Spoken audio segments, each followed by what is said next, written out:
Hey everyone, this is your host and mentor Prem Pandey, welcoming you all to another exciting video of Educational Hikes. So कैसे हो मेरी जान? I hope मजे में होगे और पढ़ाई चल रही होगी। वैसे हर बच्चे के लाइफ में ना एक बहुत डरावनी चीज होती है जो हर साल आती रहती है, एग्जाम्स, एग्जाम्स और एग्जाम्स। और पता है, जैसे हर डर को ओवरकम करने का एक अपना तरीका होता है ना, वैसे इस एग्जाम नामक डर का भी भगाने का हर बच्चे का अपना तरीका होता है। भाई कुछ बच्चे पूरे साल पढ़ाई करते हैं थोड़ा थोड़ा करके ताकि उनका जो स्ट्रेस है वो मेंटेन रहे। कुछ बच्चे आखिरी के 2-3 महीने में प्रिपरेशन करते हैं सीरियसली। और फिर आते हैं बच्चों की वो कैटेगरी जिसमें ज्यादातर बच्चे आते हैं एग्जाम के आखिरी रात पढ़ाई करने वाले। और सच बताओ, तुम जो वीडियो देख रहे हो तुम भी इसी कैटेगरी में आते हो ना? सच बताना। नहीं, मुझे मजाक नहीं उड़वाना अपनी चीज का, मैं नहीं बताऊंगा। वैसे तुम्हारा प्रिपेयर करने का तरीका कुछ भी हो, लेकिन कुछ ऐसी कॉमन गलतियां होती है ना जो क्लास 10th में आने वाला 90% बच्चा करता ही करता है। तो आइए इस वीडियो को शुरू करते हैं और आपको बताते हैं कि ये कौन सी गलतियां हैं जिन गलतियों की वजह से आप टॉपर बनने की सोच तो रहे हो लेकिन बन नहीं पाते हो मेरे दोस्त। और ये अवॉइड कैसे करोगे, इसका क्या तरीका है, ये भी हम इस वीडियो में डिस्कस करेंगे ताकि इस बार के एग्जाम में ना आपको गलती करने का कोई चांस ना रहे और आपका भी परसेंटेज महंगाई की तरह ऊपर उठता रहे। तो are you ready? Let's get started.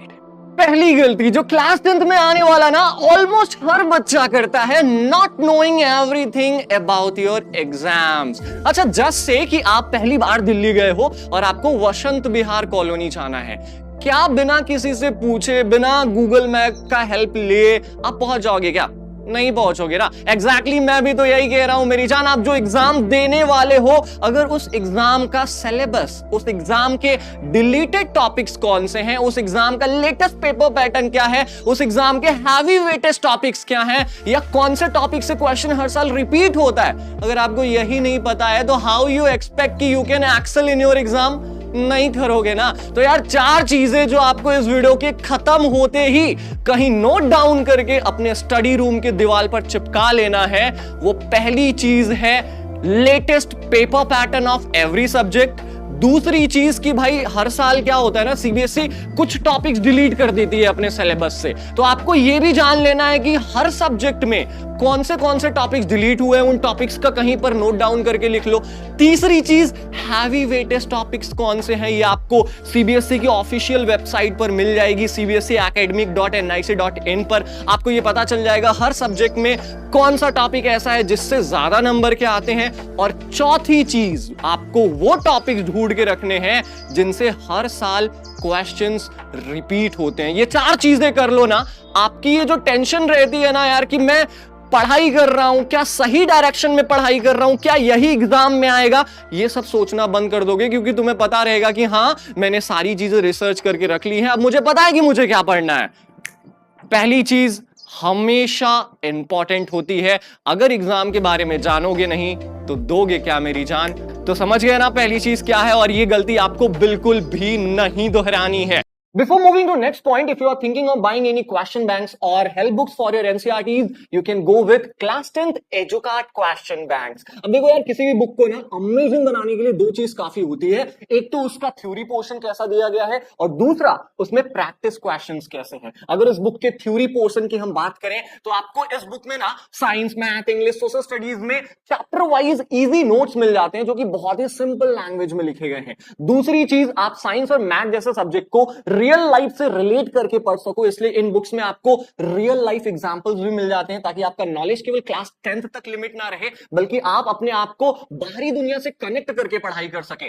तीसरी चीज, इंपॉर्टेंट एनसीईआरटी क्वेश्चंस, यानी हर टॉपिक को फिनिश करने के बाद इसमें एनसीईआरटी क्वेश्चंस दिए गए हैं ताकि आपका बेटर रिटेंशन ऑफ नॉलेज हो सके। और चौथी चीज जो कि मुझे बड़ी कमाल की लगी ना यार, जो कि मैंने आज तक नहीं देखी कि किसी एकेडमिक बुक में है, मैनेमोनिक्स, यानी शॉर्ट ट्रिक्स दिए गए भाई साहब इस बुक में। जस्ट से कि आपको साइंस में मेल रिप्रोडक्टिव ऑर्गन के नेम से याद करने हैं ना, तो आप सिर्फ TVUP याद कर लो, यानी T यानी टेस्टिस, V यानी वास डिफरेंस, U यानी यूरेथ्रा और P यानी पेनिस। और इसके साथ साथ इसमें प्रैक्टिस क्वेश्चंस भी बड़े कमाल के दिए गए भाई साहब। आप जो रियल लाइफ क्वेश्चंस होते हैं, केस बेस्ड क्वेश्चंस होते हैं, इनके डिटेल्ड आंसर के साथ आपको ये क्वेश्चंस इस बुक में मिल जाएंगे। और फर्स्ट टाइम किसी पब्लिकेशन ने ऐसे क्वेश्चंस किसी बुक में रखे हैं। दूसरी बड़ी चीज, सीबीएसई का कोई भी रेफरेंस हो, चाहे वो आपका दीक्षा पोर्शन हो या सीबीएसई के क्वेश्चन बैंक हो या एनसीईआरटी एग्जाम्पलर्स हो, इन सभी से आपको इस बुक में क्वेश्चंस मिल जाएंगे। यानी इस बुक से बाहर क्लास 10th में कोई भी क्वेश्चन नहीं आने वाला है। इसके अलावा आपको टॉपर्स आंसर शीट पिछले 5 साल के और मार्किंग स्कीम हर सब्जेक्ट के मिल जाते हैं, ताकि जो सेल्फ असेसमेंट और सेल्फ स्टडी वाला जो आपका टाइम है ना,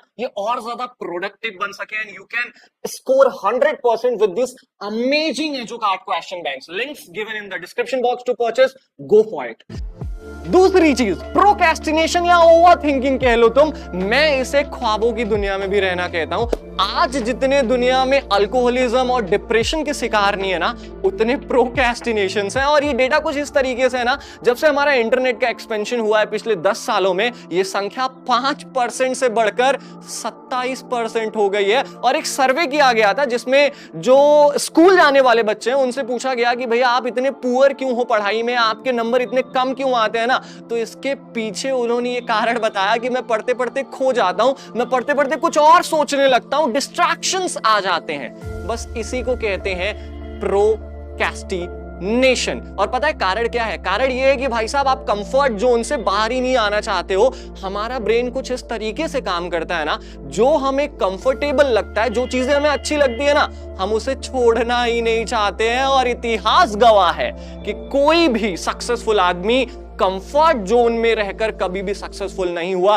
कोई भी टॉपर कभी भी कंफर्ट जोन में रहकर टॉप नहीं करा है। तो सॉल्यूशन क्या है? 3 सॉल्यूशन मैं आपको बता रहा हूं। अगर आप इसे अपने जीवन में अप्लाई करते हो ना, तो ये जो ओवर थिंकिंग वाले प्रॉब्लम है, आप इससे निकल सकते हो। Number 1, avoid large task and make small goals. अपने छोटे छोटे एम बनाओ, छोटे छोटे गोल्स बनाओ और उसको अचीव करो। जैसे आज संडे है और तुम सुबह ही तैयार हो गए नहा धो के, और तुमने सोच लिया कि आज मुझे क्लास 10th के लाइफ प्रोसेस चैप्टर का न्यूट्रिशन वाला जो हिस्सा है वो आज खत्म कर देना है। ये बहुत छोटा सा हिस्सा है। जब आप इसे फिनिश कर लोगे पढ़ के ना, आपको कॉन्फिडेंस मिलेगा। आप ऑटोमेटिकली उसका जो अगला हिस्सा है, रेस्पिरेशन, एक्सक्रीशन, उसको पढ़ने में लग जाओगे। तो अपने छोटे छोटे गोल्स बनाओ, उसको जब पूरा करोगे कॉन्फिडेंस मिलेगा, आप ऑटोमेटिकली अपना पढ़ाई स्टार्ट कर दोगे।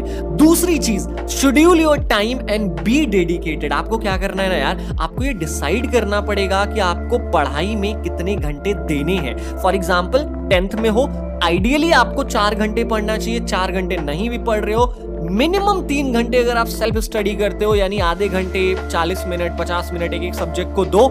आप ऐसे क्या कर सकते हो ना, डेली आप हर सब्जेक्ट को रिवाइज करोगे। इससे आपको ये डिप्रेशन नहीं होगा कि मैंने तो कुछ पढ़ा ही नहीं है। Third thing, have a change of scenery. ये बहुत ज्यादा इंपॉर्टेंट होता है। होता क्या है ना यार, हमारा माइंड जब सालों तक और कई महीनों तक एक ही चीज को सुबह उठते हुए देखता है, शाम को सोते हुए भी वही देखता है, तो क्या होता है ना, हमारा माइंड एक पोजीशन पर जाकर स्टेबल हो जाता है, हम क्रिएटिव नहीं हो पाते हैं। तो सबसे पहली चीज आपको करना है कि क्या है भाई, कहीं घूमने निकल जाओ संडे को, या फिर जब भी टाइम मिले आपको, कहीं भी ऐसी जगह चले जाओ जहां पर आप नहीं गए हो। अकेले घूमो। अकेले घूमने से आपका माइंड क्रिएटिव होगा, लर्निंग कैपेसिटी बढ़ेगी और एज अ स्टूडेंट आप और ज्यादा सक्सेसफुल बनोगे। सो अब तो नहीं करोगे ना ओवर थिंकिंग। ऐसा तो नहीं है ना कि अब पढ़ते पढ़ते खो जाओगे या मोबाइल चलाने लगोगे। Be on time, that's the key of success. Let's move to next point. गलती number 3, not giving mock test regularly. Mock test क्या होता है? ये प्रैक्टिस पेपर्स होते हैं जो कि बोर्ड एग्जाम के लेटेस्ट पैटर्न पर बेस्ड होते हैं। मॉक टेस्ट देने का इकलौता फायदा ये होता है कि भाई जब भी हम मॉक टेस्ट देते हैं ना, हमें अपने वीकर एरियाज का पता चलता है। देखो, मॉक टेस्ट देने का भी एक अपना तरीका है। जैसे आप बोर्ड एग्जाम में बैठते हो, कोई बुक्स नहीं लिया आपने, कोई इंटरनेट का एक्सेस नहीं है जहां से आप हेल्प ले सको, उस कंडीशन में आप मॉक टेस्ट देते हो। टाइमर लगाओ 2.5 घंटा का, जैसे वहां बोर्ड में पेपर देना है बिल्कुल वैसे ही आप मॉक टेस्ट देते हो।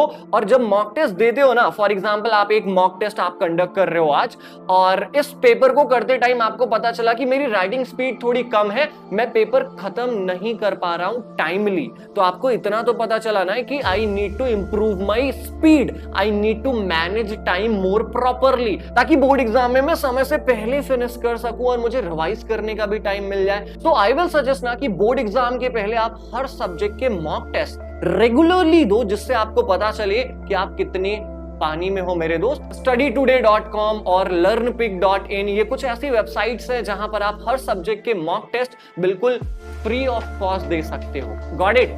नेक्स्ट पॉइंट पर चलते हैं। गलती नंबर 4, मगिंग अप या रट्टा मारना भी हम जिसे कहते हैं। यार 9th and 10th में ना ये चीजें बहुत होती हैं, क्योंकि रट्टा मारना ज्यादा आसान है समझने से। अब मैं आपको बताता हूं कि कैसे आप अपनी जिंदगी बड़ी आसानी से बर्बाद कर रहे हो किसी चीज का रट्टा मार के। देखो क्या होता है ना यार कि what we generally do as a student, we mug up things, हम रट्टा मारते हैं, वोमिट इन एग्जाम। हम क्या करते हैं, उल्टी कर देते हैं एग्जाम में जाकर, बात खत्म। तो ऐसा करके तुम भले ही क्लास 9th and 10th पास कर जाओ, अच्छे नंबर भी ला लो, but what about class 11th and 12th? तुम्हें यह भी ध्यान रखना पड़ेगा कि भाई 11th and 12th की आधी पढ़ाई 9th and 10th से ली गई है, और जब ये रट्टा मार के भूल जाओगे तो 11th and 12th तुम्हें और ज्यादा डिफिकल्ट लगेगी। यही कारण है कि भाई कुछ बच्चे कहते हैं कि 12th बहुत डिफिकल्ट होता है, इसलिए क्योंकि तुमने 9th and 10th में तो रट्टा मार के पढ़ा है ना, भूल जाओगे तुरंत। तो सही तरीका क्या है भाई? ऐसी पढ़ाई का कोई कनेक्शन नहीं है हमारे फ्यूचर के साथ। सही तरीका क्या है किसी टॉपिक, किसी पैराग्राफ या किसी आंसर को लर्न करने का? मैंने इसे 3 स्टेप्स में तोड़ा हुआ है। सबसे पहले तुम्हें जो भी पैराग्राफ या जो भी टॉपिक या जो भी आंसर आपको लर्न करना है ना, जस्ट रीड इट अलाउड, एक बार उसे पढ़ डालो। Second step, try to explain it what you have read. Close your notebook, जो आपने पढ़ा है वो नोटबुक बंद करो एंड ट्राई टू एक्सप्लेन कि आपने क्या पढ़ा है। जितना याद आता है उतना एक्सप्लेन करो, एंड जितना याद नहीं आता उसके लिए अगेन रिविजिट द मटेरियल। 3 बार ये तीनों स्टेप एक एक करके फॉलो करो, फिर भूल के दिखाओ, कभी नहीं भूलेगा मेरे दोस्त, कभी भी नहीं भूलेगा। 3 स्टेप है, रीड यानी पढ़ो, फिर बुक बंद करो, एक्सप्लेन करने की कोशिश करो, जितना आता है ठीक है, नहीं तो फिर से पढ़ो। 3 बार कर लो ऐसा, देखो फिर कैसे फटाफट याद होते हैं आंसर। तो चौथी गलती तो बिल्कुल मत करना, रट्टा मारना, क्योंकि तुम इससे अपनी खुद की जिंदगी बर्बाद करोगे। Let's move to our next point. 5वीं गलती, इग्नोरिंग एनसीईआरटी बुक्स। हम जनरली क्या करते हैं ना, एनसीईआरटी बुक्स बिना पूरा खत्म किए हेल्प बुक्स पढ़ने लग जाते हैं, क्योंकि उसमें शायद पिक्चर्स अच्छे दिए हैं या लैंग्वेज इजी यूज किया है, सिर्फ इसलिए। But let me tell you कि भाई सीबीएसई की आप ऑफिशियल वेबसाइट ओपन कर लो, या जो सीबीएसई का ट्विटर पेज है या कोई भी सोशल मीडिया हैंडल है, आप उसे ओपन करना और उनकी प्रिस्क्राइब्ड बुक्स देखना। आपको वहां पर इकलौती बुक मिलेगी, एंड दैट इज एनसीईआरटी। जब सीबीएसई ने साफ साफ कह दिया है कि भाई एनसीईआरटी के बाहर में कुछ भी नहीं देता, तो क्यों महंगी महंगी बुक्स के पीछे पड़े हुए हो मेरे दोस्त? तो first priority should be finishing NCERT topics. NCERT topics को पढ़ो। वहां पर देखो, मैं आपको एनसीईआरटी ही पढ़ाता हूं, और मुझे पढ़ाते पढ़ाते एनसीईआरटी इतनी इंटरेस्टिंग लगने लगी है कि पूछो मत। आप पढ़ोगे आपको भी लगेगा कि हाँ यार, ये तो बहुत इंगेजिंग लैंग्वेज में दिया है, ऐसा लगता है कि हम बातचीत कर रहे हैं। आप एक बार पढ़ो तो खुद से एक पेज एनसीईआरटी आप फिनिश करो, उसके बाद उसमें जो एक्सरसाइजेस दी रहती हैं उनको करने की कोशिश करो। जब आपने NCERT topic, NCERT exercise finish कर लिया है, and if you still think कि भाई कुछ प्रिपरेशन में कमी रह गई है, थोड़ा टाइम है आपके पास, तो एनसीईआरटी एग्जाम्पलर लो ना हर सब्जेक्ट के मेरे दोस्त। एनसीईआरटी एग्जाम्पलर में क्या होते हैं, एनसीईआरटी क्वेश्चंस के मुकाबले थोड़ी सी डिफिकल्टी लेवल हाई होती है, और सिर्फ ये दोनों बुक काफी हैं आपको एग्जाम में 100% दिलाने के लिए। इस बार का जो टॉपर है उसने 500 आउट ऑफ 500 स्कोर किया है, और उसका इंटरव्यू में देख रहा था तो उसने कहा स्टिक टू एनसीईआरटी, भाई एनसीईआरटी पढ़ो। सब कहेंगे आपको एनसीईआरटी पढ़ो, तो एनसीईआरटी प्लस एनसीईआरटी एग्जाम्पलर्स अगर जरूरत पड़े तो, but first priority should be NCERT. तो आई होप कि आपने ये गलतियां जो मैंने आपको बताई, जो गिनाई, ये आपने समझ लिया होगा, और शायद इसे इंप्रूव करने का जो तरीका मैंने बताया वो अपनाओगे, और अपने आने वाले एग्जाम के लिए जब प्रिपेयर करोगे ना, तो इन गलतियों को ध्यान में रखकर करना, यानी आपको फिर से ये गलतियां दोबारा दोहरानी नहीं है। सो वीडियो कैसी लगी यार, अपनी फीडबैक जरूर दें। आपका फीडबैक हमारे लिए बहुत वैल्यूएबल होता है। मुझे फायदा नहीं चाहिए, मुझे पैसा नहीं चाहिए। पैसा चाहिए होता मेरे दोस्त तो मैं कोर्स बेचता, ठीक है, 99, 49 रुपए, 150 रुपए, कुछ तो बिकते ना। नहीं करना मुझे तुम्हें पढ़ाना है। मुझे बस इतना है कि मुझे एक अप्रिसिएशन चाहिए कि हाँ आप बेनिफिटेड हो रहे हो मेरे कंटेंट से या नहीं। तो अगर दोस्त कंटेंट अच्छा लगा हो तो सब्सक्राइब कर सकते हो, नहीं तो ना करना, doesn't matter, but I will keep helping you like this only. So I hope कि वीडियो अच्छी लगी होगी आपको। वीडियो अच्छी लगी तो यार थम्स अप यानी लाइक जरूर कर दें, और मिलते हैं एक और धमाकेदार वीडियो में। तब तक मैं आपके लिए दूसरी वीडियो बना लूं और तब तक आप अपना पढ़ाई कर लो, ख्याल रखो अपना, अपनों का ख्याल रखो। मिलते हैं एक और वीडियो में, तब तक के लिए बाय बाय, ख्याल रखो, जय हिंद।